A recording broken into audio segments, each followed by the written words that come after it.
வந்தவாசி நகரத்தில் பேருந்து நிலையத்தில் மிகப்பெரிய பரபரப்பை ஏற்படுத்திய தேசத்தந்தை, இந்த தேசத்தின் அரசியலமைப்பு சட்டத்தை எழுதிய பாபா சாஹேப் டாக்டர் அம்பேத்கர் அவர்களை இழிவுபடுத்தி அவமானப்படுத்தப்படும் வகையில் ஒரு போஸ்டர் ஒன்று, பேனர் ஒன்று வைக்கப்பட்டிருந்தது.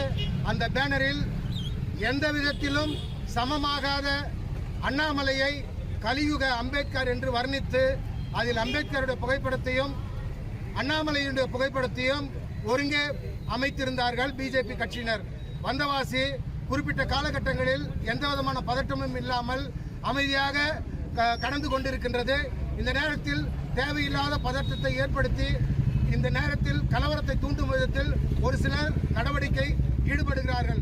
ஆகவே காவல்துறையும் உளவுத்துறையும் பொதுமக்களும் இதை உணர்ந்து அவர்களை கலைந்தெடுக்க வேண்டும். அம்பேத்கரை இழிவுபடுத்திய இந்த கயவர்களை, சனாதன கும்பலை விடுதலை சிறுத்தைகள் கட்சி மற்றும் கூட்டணி கட்சிகள் சார்பாக வன்மையாக கண்டிக்கின்றோம்.